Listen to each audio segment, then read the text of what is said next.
할렐루야. 앉으시면서 인사하겠습니다. 정말로 반갑습니다. 주 안에서 환영합니다. 자, 오늘도 믿음으로 이렇게 성소로 불러주신 하나님의 은혜가 큽니다. 오늘 겉옷을 버리고 라고 하는 제목으로 바디메오의 그런 결단 있는 모습 속에서 하나님께서 우리에게 주시는 그런 말씀 메시지를 듣기를 원합니다. 우리 지역에서 아파트가 붕괴되는 정말 초유의 사건이 발생한 지 벌써 10여일이 지나고 있습니다. 이 붕괴 사고의 희생자들이 점점 늘어나고 있다고 하죠. 사망자도 늘어나고 실종자가 아직까지 파악되지 않아서 더 많은 희생자가 있을 것으로 예상하고 있습니다. 우리 함께 우리 지역에서 일어난 이 일에 대해서 관심을 갖고요, 우리 교회도 어떤 모습이든지 이 일에 함께 동참하려고 하는 그런 생각을 갖게 됩니다. 그런데 지난 5일 그 10여일이 지난 그때 그 건물의 잔해에서 데벤 곤잘레스라고 하는 소녀가 극적으로 구조된 사건이 보도되었습니다. 그런데 이렇게 극적으로 구조되면서 이 데벤 곤잘레스가 그 구조대원을 처음 보고서 한 말이 기사화되는데 그런 거였어요. 저 며칠 뒤에 대회에 참가해야지 돼요. 저 며칠 뒤에 대회에 참가해야지 돼요. 여러분 어떻게 생각합니까? 10여일 그 건물의 잔해에 그 어둠 같은 그 사망의 음침한 골짜기에 있던 이 아이 16세 난 소녀가 그 구조대원을 처음 보고 한 말이에요.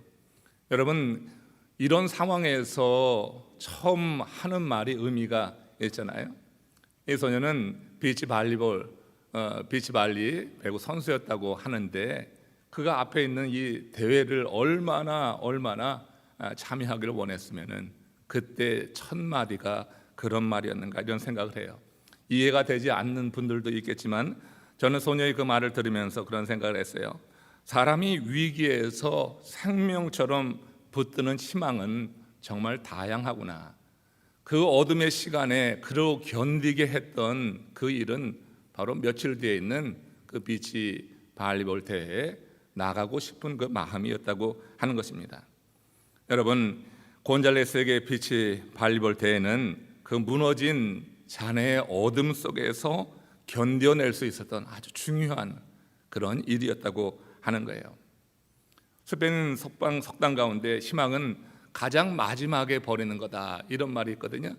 이게 무슨 얘기냐면은 사람이 희망을 잃으면 살 수 없다고 하는 거예요. 그래서 희망은 가장 마지막에 버리는 거다. 희망을 놓으면은 그 다음엔 더 이상 살 의미가 없어서 삶을 포기하게 된다고 하는 거예요. 여러분 우리말에도 그런 말이 있어요. 태산이 무너져도 솟아날 구멍이 있다. 여러분 그 솟아날 구멍을 발견하는 사람은 희망을 갖고 있는 사람이에요. 태산이 무너지는 그 상황 속에서도 삶을 포기하지 않는 것은 희망을 갖고 있는 사람이다. 기억해야 될 것은 사람이 놓지 않는 한 희망은 결코 먼저 사람을 버리지 않는다고 하는 거예요. 이건 믿음의 사람들이 더 기억해야 될 거예요. 살면서 수없이 어려운 난간도 또 아주 칠흑 같은 어둠도 경험하는데 사람이 희망을 버리지 않으면 희망이 먼저 버리는 법은 절대 없다. 태산이 무너져도 솟아날 구멍은 있는 거예요. 문제는 항상 사람이 먼저 희망을 버린다고 하는 거예요. 왜 희망을 버립니까?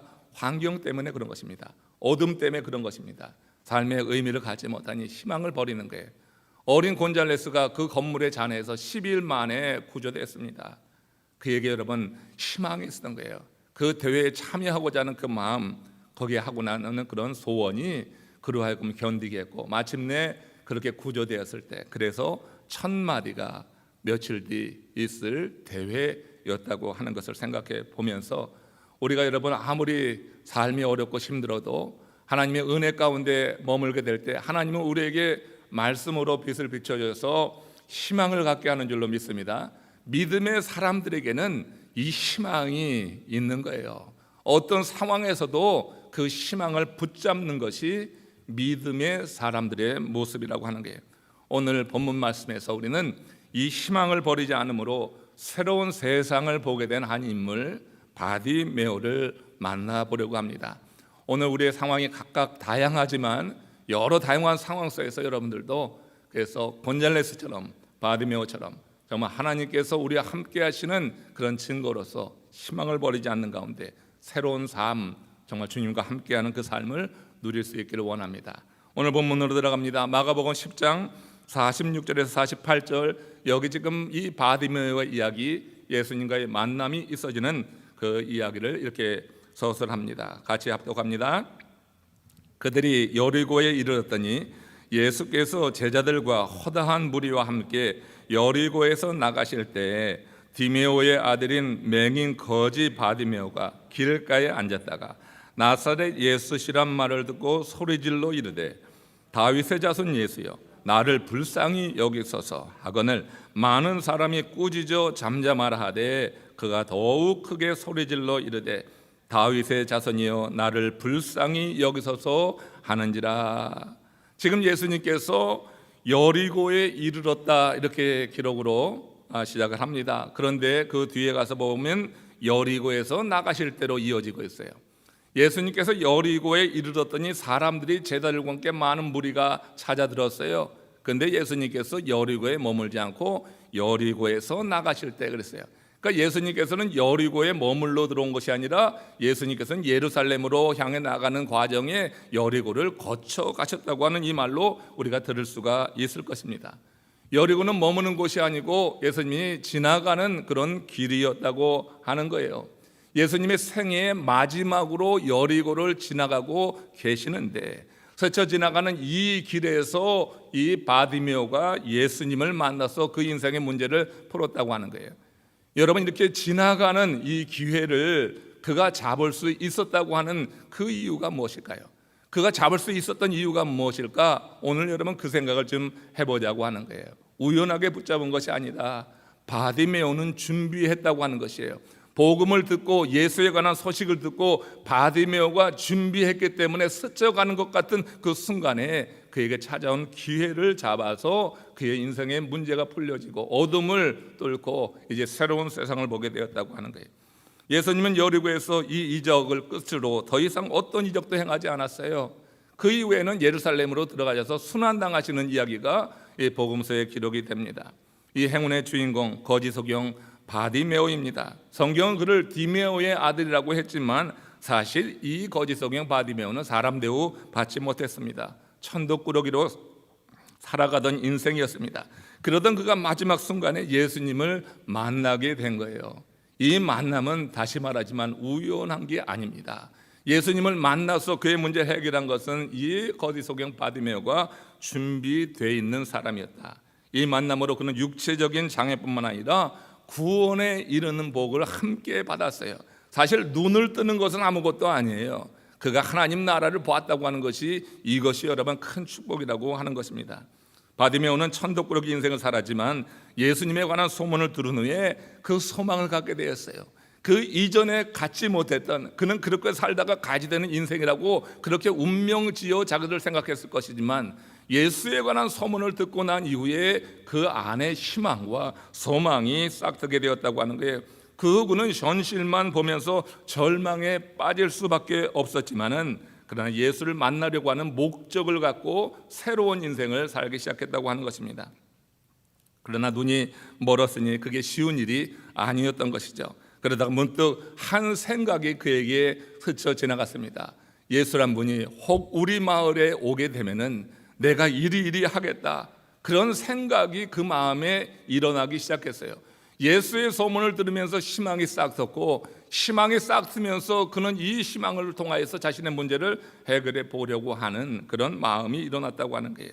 예수님이 오신다고 하는 소리는 사람들이 웅성웅성하면 내가 들을 수 있지. 내가 이 시장터에 자리 잡고 있으니 사람들의 소리를 얼마든지 들을 수 있어. 예수님이 오시면 그 소문이 날 거야. 그러니 어떻게 해요? 내가 예수란 소리만 나면은 이제 내가 할 일은 죽기 살기로 소리치는 거다. 그러니까 여러분 이 바디메오가 준비한 것은 소리를 지르겠다고 하는 마음의 다짐이에요. 예수가 오셨다 하는 그런 소리가 사람들의 입에서 들리기만 하면은 나는 내 앞을 지나는 그 사람들의 소리를 쫓아가다가 내 앞을 예수님이 지난다고 하는 소리가 들리면 나는 죽기 살기로 그렇게 소리를 지러야지. 이게 여러분 마음의 다짐이었어요. 근데 여러분 아세요? 우리가 먹는 것 가운데 가장 어려운 것이 바른 마음 먹는 거예요. 여러분 바른 마음을 먹으면 하나님의 도움이 있는 줄로 믿습니다. 헛된 마음 먹지 말고 바른 마음을, 믿음을 가지고 그렇게 바른 마음을 먹게 될 때 그때 하나님의 역사가 있는 거예요.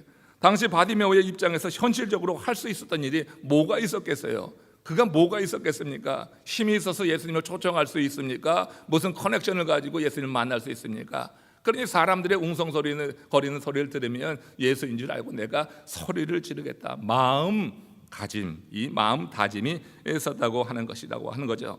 그 순간 그의 가슴이 이제 준비되어 나가는 것입니다. 사람들이 웅성거리는 소리가 들렸어요. 그 웅성거림 속에서 예수님이 오신다고 하는 것을 직감했습니다. 그 예수님이 그가 앉아있는 그 앞을 지나는 것 같았어요. 그 순간 가슴이 벅차오릅니다. 뛰기 시작합니다. 그러다가 때가 이렇다고 생각했을 때 바디메오가 외쳤어요. 크게 외쳤습니다. 다윗의 자손 예수여 하고 크게 외쳤어요. 그는 젖먹던 힘까지 다해서 그렇게 외친 것입니다. 그 외침은 가만히 있다가 어떨결에 나온 외침이 아니었다고 하는 점을 여러분 주목해야지 되는 것입니다. 그것은 그의 준비된 외침이었다고 하는 거예요. 자신이 처한 문제에서 벗어나고자 하는 절박한 절규였다고 하는 것입니다. 예수 만나는 것을 소망해 온 이 바디메오는 이처럼 소리 높여서 주님을 찾은 것이에요. 사랑하는 성도 여러분, 우리 남풀의 가족 여러분, 온라인으로 실시간으로 지금 참여하는 우리 남풀의 가족 여러분, 문제를 느끼면 소리를 쳐야지 됩니다. 우리가 믿음이 있다고 하면 주 안에서 소리를 높여야 되는 줄로 믿습니다. 그 문제가 심각하면 심각할수록, 그렇게 느끼면 느낄수록 더욱 부르짖어서 예수 그리스도를 찾아야지 되는 거예요. 다윗의 자손 예수 그리스도요, 약속된 메시아로 오시는 그런 분이라고 하는 고백이 다윗의 자손이라고 하는 말에 담겨 있는 것입니다. 문제를 느끼면서도 소리치지 못하는 그야말로 영적인 그런 이가 되지 말고 힘껏 외쳐서 예수님의 주의를 환기시킬 수 있는 믿음의 사람 되시기를 주의 이름으로 축원합니다. 물론 여러분, 주님은 우리가 말하기 전에 우리 마음속 생각까지 아시는 분이라고 마태복음에 보면 예수님이 말씀하셨어요. 그러나 주님이 일하시는 때, 주님께서 우리 삶 가운데 개입하시는 때를 보면 하나같이 우리가 하나님이 누구인지, 예수 그리스도가 어떤 분인지 알고 믿고 입을 열어서 외칠 때 그때 역사하시더라고요. 그래서 지금 이 바디메오가 외친 거예요. 다시 한번 보세요. 마가복음 10장 48절입니다. 같이 읽습니다. 그가 더욱 크게 소리질러 이르되 다윗의 자손이여 나를 불쌍히 여기소서 하는지라. 더욱 크게 소리질렀다고 하는 것은 그 이전에 어떤 일이 있었던 건데, 그 일이 뭐냐면 사람들이 잠잠하라고 그렇게 그를 막아선 것입니다. 그것은 바디메오에게 생계의 문제가 걸린 그런 말이었어요. 사람들이 잠잠하라고 하면은 그들의 도움을 받고 그들이 전해주는 음식을 먹고 견디고 생계하던 바디메오의 입장에서는 잠잠해야지 되는 거예요. 사람들이 그렇게 말하면은 잠잠할 수밖에 없는 것이 지금 이 바디메오의 현실이었다고 하는 거예요. 사람들의 제재를 받았을 때 딜레마를 느낄 수밖에 그가 없었을 것이지만, 그러나 여러분, 바디메오는 그 사람들의 그 말에 대해서 이제 그 모든 그런 갈등을 넘어서 더 크게 소리칩니다. 비굴해도 사람들의 말에 귀를 기울이고 살 수밖에 없었던 형편이었지만, 바디메오는 지금 다릅니다. 그날 바디메오는 사람들이 막는다고 주를 향한 외침을 멈추지 않았어요. 그 안에 그 소망이 너무 강렬했기 때문에 그런 겁니다. 내가 지금 이 계속해서 외침으로 말미암아 저 사람들이 나에게 어떻게 대할까 하는 그런 염려와 의심이 있었다고 하면 행하지 못할 일인데, 그날 바디메오는 달랐어요. 그 안에 주를 만나고자 하는, 주님을 만나고자 하는 그 열정이, 그 희망이 그로 하여금 계속 더욱 크게 소리질러 외치게 했다고 하는 것입니다. 고 정주영 회장이 그런 말을 했어요. 사람은 적당히 게으르고 싶고, 적당히 재미있고 싶고, 적당히 편하고 싶어 한다. 그러나 적당히의 그물 사이로 귀중한 시간을 헛되이 빠져나가게 하는 것처럼 우매한 일은 없다. 여러분, 사람들이 잠잠하라고 나무라며 바디메오를 가로막았지만 그는 두려움 없이 더욱 외쳤어요. 그는 적당히 하지 않았다고 하는 거예요. 사람이 적당이라고 하는 것에 많은 시간을 낭비하고 기회를 놓칠 때가 있어요. 여러분, 특별히 주를 만나는 기회는 적당히 해서는 안 되는 거예요. 우리가 주님이 적당히 해서 만나주실 그런 분은 아니에요. 우리 전심으로 우리의 중심을 보고 다른 어떤 조건을 보고 우리 주님이 우리를 만나주시는 건 아니지만, 우리가 정말 전심으로 주를 만나려고 하는 그 소원을 갖게 될 때 주님은 만나주시는 거예요. 지금 이 바디메오는 적당히 하지 않았어요. 자신이 할 수 있는 최선을 다한 것입니다. 바디메오는 자기에게 찾아온 기회를 놓치지 않으리라고 하는 그런 각오가 서 있었어요. 이제 죽으면 죽으리라, 이 사람들이 나를 어떻게 대우하든지 나는 지금 주를 만나야지 되겠다. 그는 결코 예수님을 만나면 좋고 그렇지 못하면 말지 하는 그런 자세가 아니라고 하는 거예요. 하나님께 은혜를 받으려고 하는 것도 똑같은 것입니다. 하나님의 말씀으로 하나님을 경험하려고 하는 것도 적당히 해서는 되지가 않는 거예요. 하나님 은혜 주시면 받고 말면 말지 뭐, 이런 태도를 가지고서는 평생 신앙생활에도 우리가 하나님의 은혜를 경험할 수가 없는 거예요. 여러분, 우리가 힘을 모았고 집중할 때는 집중해야지 되는 것입니다. 하나님의 은혜를 사모하고 하나님을 만나고자 하는 그런 마음이, 열정이 일어날 때 이 적당이라고 하는 이 그물에 걸리지 않게 되는 거예요. 반드시 주를 만나고 말겠다고 하는 그런 이제 결혼한 마음으로 지금 바디메오는 외쳤어요. 그의 외침은요, 다수의 군중들처럼 목적 없이 웅성웅성대며 적당히 외치는 그런 외침이 아니었다고 하는 것입니다. 그 외침, 피를 토하는 그런 기도가 되었어요. 그래서 그를 가로막고 있던 인의 장막을 뚫고 예수님의 귀에 다다르게 되었다고 하는 거예요.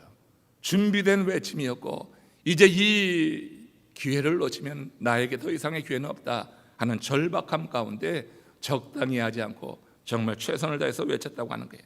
그 외침에는 주님에 대한 그의 믿음이 듬뿍 담겨 있었다고 하는 것을 여러분 또한 기억해야지 돼요. 그 믿음이 없이는 사실 적당히 하게 돼 있어요. 그 믿음이 없이는 사람들의 눈치를 보게 돼 있어요. 그러나 이 바디메오가 주님에 관한 소문을 듣고 주님께서 죽은 자도 살리시고 병자를 일으키시고 하는 이런 말씀에 대한 그런 소식을 듣게 됐을 때 바디메오의 마음 가운데 주님을 만나게 되면 내 문제가 해결될 것이다 하는 그런 강력한 믿음이 있었기 때문에 적당히 하지 않은 거예요. 사람들이 뭐라 해도 계속 크게 해서 소리를 낼 수 있었다고 하는 것입니다. 그래서 마침내 예수님이 예루살렘을 향해 내딛던 그 큰 걸음을 멈추는 거예요. 예루살렘으로 내딛던 그 걸음은 어떤 걸음이에요? 온 인류를 구원하겠다고 하는 하나님이 당신에게 맡기신 그 사명을 이루기 위해서 크게 내딛던 그 발걸음이에요. 그 발걸음이 바로 적당히 외치지 않고 절박하게 절규하던 이 바디메오의 외침에 멈춰 서게 됐다고 하는 것을 성경에서 우리가 읽게 되잖아요. 그리고 세상 그 누구도 주목하지 않았던, 사람들은 꾸짖고 나무래고 그저 외면했던 이 바디메오에게 그 예수님께서 주목하신 거예요. 그 크신 예수님이 주목하셨어요. 여기서 우리는 들에 핀 들꽃까지 보살피시는 주님의 섬세함을 보지 않아요? 들에 핀 그 들꽃 하나 주님께서 보살피신다고 마태복음에서 말씀하시는 그 말의 실제를 보게 되는 것입니다. 온 우주를 통치하시는 우리 주님은 너무 바쁘셔서 한 영혼의 삶에 무관심한 분이 절대 아니에요. 온 우주를 통치하시는 하나님은 인간의 머리카락까지 세시는 섬세함을 가지고 지금 이렇게 힘없고 버림받은 것 같은 바디메오 같은 일을 할지라도 믿음을 가지고 외칠 때 그에게 관심하시는 분이다. 이것이 여러분 눌리고 버림받고 소외되고 갇히고 헐벗은 영혼이라 할지라도 소망을 잃지 말아야 될 이유예요. 우리가 예수를 믿으면 그래서 소망을 잃지 않는 거예요. 예수를 바로 믿으면, 바른 마음을 가지고 예수를 믿게 되면 소망을 잃는 삶은 살 수가 없게 되는 것입니다. 예수님에 대한 믿음이 우리로 하여금 삶의 의욕을 갖게 하고 사명감에 눈을 뜨게 하고 그러면서 그 인생을 풍성하게 만들어가는 거예요. 바디메오의 준비된 외침, 이러한 하나님의 주님의 관심을 이끌기에 충분했다고 하는 거예요. 권세도 재력도 없던 바디메오를 주님께서 부르신 거예요. 그 외침에 걸음을 멈추고, 큰 걸음을 멈추고 이제 이 바디메오 데려오라고 제자들에게 말하는 거예요. 얼마나 감동적인 순간이에요. 여러분들이 감동하든 말든 대단히 감동적인 순간인 줄 믿습니다. 여러분, 그런 감동이 여러분들에게 경험되기를 주의 이름으로 축원합니다. 왜 남의 일만 되냐고요? 왜 남의 일만? 내게 그런 경험이 와야지요. 그렇게 강력하게 구하게 될 때 사망의 음침한 골짜기에 있다가도 우리 하나님께서 만나주시는 경험 속에서 회복이 이루어지는 거 여러분, 이거 여러분 지금도 있을 수 있는 그런 일이라고 하는 거예요. 그러니까 여러분 얼마나 감동적이에요. 마가복음 10장 50절에 보세요. 맹인이 겉옷을 내버리고 뛰어 일어나 예수께 나오거나, 얼마나 감동이 되는지. 예수님이 부르신다고 하니까 얼마나 감동이 되는지. 이 맹인이 겉옷을 버리고 뛰어 일어나 예수께 나왔어요. 겉옷을 버렸다고 하는 것이 대단한 결단이라고 하는 것입니다. 여러분, 겉옷을 버리는 거, 밤에 냉기를 막아주고 그리고 그 추위를 막아주고 그 밤에 여러분 그를 지켜주는 생명과 같은 거예요. 거지 바디메오에게는 적어도 겉옷이라고 하는 것이 그렇다고 하는 거예요. 그런데 겉옷을 내어 버리고 일어나서 뛰어 일어나서 예수님께 나오거든요. 얼마나 크게 감동이 되는지. 예수님이 자신을 부른다고 하니까 이런 모습으로 예수님 앞에 나가고 있어요. 세상 사람들 중에 손 큰 사람이 있습니다. 그죠? 손 큰 사람이 있어요. 아주 손이 작은 사람도 있고 손 큰 사람도 있어요. 씀씀이가 아주 크다는 말이고 배포가 크다고 하는 말로 들을 수 있어요. 사람들은 큰 손을 좋아합니다. 주님도 큰 손을 좋아하십니다. 그런데 여러분, 사람들이 좋아하는 큰 손과 주님이 좋아하는 큰 손은 관점의 차이가 있어요. 주님이 보실 때 가장 큰 손은 세상 것을 내려놓은 빈손인 줄로 믿습니다. 세상 것을 꽉 붙잡고 있는 그 손을 주님께서는 크다고 보지 않아요. 정말로 작은 손으로 봅니다. 주님은 주님의 것으로 채워줄 수 있는 빈손을 들고 나오는 일을 가장 큰 손을 들고 온다고 그렇게 인정해 주시는 거예요. 바디메오는 주님의 부름을 받고 뛰어 일어났습니다. 그리고 겉옷을 내버렸습니다. 예수님께 나갔습니다. 그는 완전히 빈손으로 주님 앞에 나간 거예요. 빈손으로 나갔다고 하는 가장 큰 손으로 나갔다고 하는 거예요. 세상 거 꽉 붙잡지 않고 내려놓고 주님께 빈손 들고 나갔다고 하는 거, 가장 큰 손, 주로부터 가장 큰 것을 받기를 원하는 마음으로 이렇게 빈손 들고 나갔어요. 그 손은 주님 보시기에 정말 가장 큰 손이 되어서 주님은 그 큰 손에 선물로 채워주기를 원했습니다. 그래서 바디메오에게 물었어요. 마가복음 10장 51절 52절에서 이렇게 묻습니다. 합독합니다. 예수께서 말씀하여 이르시되 내게 무엇을 하여 주기를 원하느냐? 맹인이 이르되 선생님이여 보기를 원하나이다. 예수께서 이르시되 가라, 내 믿음이 너를 구원하였느니라 하시니 그가 곧 보게 되어 예수를 길에서 따르니라. 여러분, 지금 이 바디메오는 놀라운 큰 복을 받았어요. 그가 곧 보게 되었어요. 그 평생의 소원이고 아마 불가능하다고 생각해 왔던 그 일, 예수님에 관한 소문을 듣고 예수에 대한 믿음을 갖게 되면서 결단하고 예수님 앞에 큰 소리로 외쳐야지 그가 할 수 있는 준비를 갖추었을 때, 그리고 실제로 시행했을 때 주님께서 걸음을 멈추시고 그에게 물었어요. 무엇하여 주기를 원하느냐? 뭐가 소원이겠어요? 보기를 원하나이다는 거죠. 그가 곧 보게 되었다고 하는 것은요, 그냥 세상만 만물만 본 것이 아닙니다. 예수만 본 것이 아닙니다. 이 보았다고 하는 것에는 여러 말이 함축되어 있는 거예요. 여러분, 나폴레옹이 남긴 말 가운데 유명한 말이 내 사전에는 불가능이 없다, 그 말인데요. 또 하나 또 알려지지 않았지만 유명한 말이 하나 있는데 그게 뭔지 아세요? 내가 가는 길에는 언제나 길이 있다. 내가 가는 길에는 언제나 길이 있다. 없으면 만들면 되기 때문이다. 여러분, 세상에는 이렇게 자기 자신을 믿는 신념으로 없는 길도 만들어낼 수 있는 사람, 그렇게 호언장담하는 사람, 많은 사람들이 환호합니다. 없는 길도 만들어내는 사람, 세상 사람들에게 멋져 보이잖아요. 그렇잖아요? 여러분, 그렇습니다. 대통령이 나와서 선거하면서 우리가 볼 때는 없는 길 같은데 이 길을 내가 만들겠습니다 하면 많은 사람들이 환호합니다. 그 공약이라고 하는 게 그렇게 나오게 되죠. 나중에 그저 빈수표로 끝나도 일단 나오면 그런 공약하지 않아요. 여러분, 이렇게 세상 사람들이요, 이런 신념을 가지고 없는 길을 만든다고 할 때 환호하고 그렇게 멋있어 보일 수가 없는 건데, 우리 하나님은 그들을 교만하시다고 합니다. 우리 하나님께는 그들이 교만하기만 한 겁니다. 우리 믿는 자들은요, 예수님이 내신 생명의 길로만 나가야 되는 줄로 믿습니다. 내가 만든 길이 아니에요. 영적으로 보면은요, 우리가 여러분 이 길은 누구도 만들 수 없는 거고 예수 그리스도만이 만들 수 있는 길이에요. 여러분, 내가 가는 길에는 언제나 길이 있다. 없으면 만들면 되기 때문이다. 교만한 거예요. 믿는 우리들이 걸어가야 될 길은 생명의 길이고, 이 길은 세상 그 누구도 만들 수 없는 주께서만 가능한 길이었고, 이 길을 만들기 위해서 지금 예수님은 여리고를 거쳐서 예루살렘을 향해 나가는 거예요. 예루살렘 나가서 그 골고다의 십자가를 향해 나가고 계신 예수님, 세상 그 누구도 만들 수 없는 이 생명길을 만들기 위해 나가고 계시다. 이 생명길에 들어서지 아니하고 세상에 그 무슨 길을 낸다 할지라도 그 인생의 종말에 가서는 여러분 하나님의 심판과 그 인생의 허무함만 경험하게 될 뿐이라고 하는 것을 우리는 여러분 기억해야 돼요. 지난 6월 28일에 있었던 일입니다. 비트코인이라고 여러분 들어보셨어요? 우리 이 자리에 있는 분들은 아마 비트코인에 대해서 잘 모르실 거예요. 저도 잘 모르는 건데, 근데 요즘 이 비트코인이 상당히 많은 사람들의 관심을 갖고 투자자를 이끌어 들이는 그런 새로운 개념의 화폐입니다. 이 비트코인의 최고의 투자자로 알려진 미르치아 포페스쿠라고 하는 사람이 해변에서 사망한 채 발견됐습니다. 비트코인이 뭡니까? 그 매매, 사용, 배분 등이 전자적 방식으로 이루어지는 디지털 화폐라고 해요. 처음 들어보죠?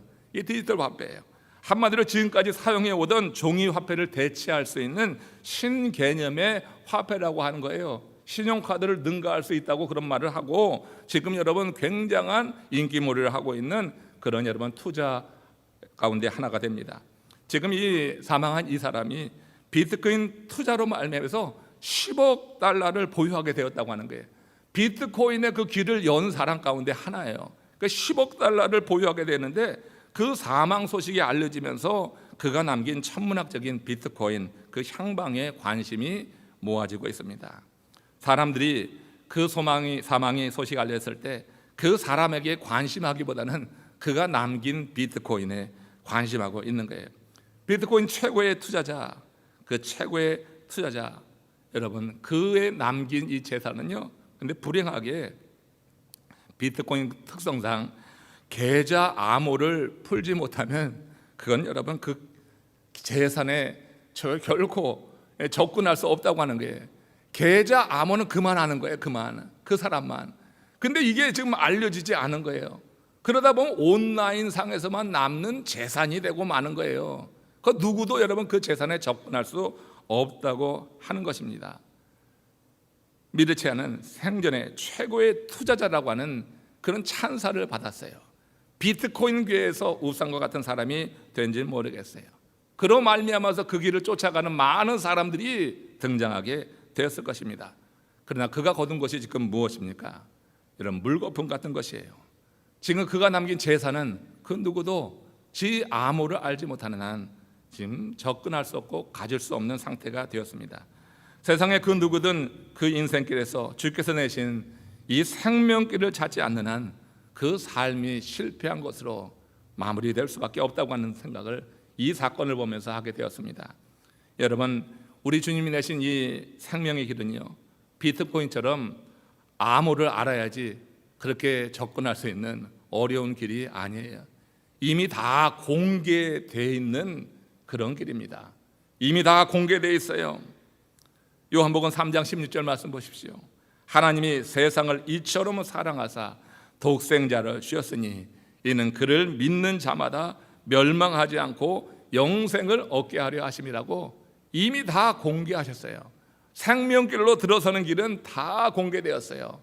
특별한 암호, 신비한 어떤 경험 이게 아닙니다. 믿기만 하면 되는 것입니다.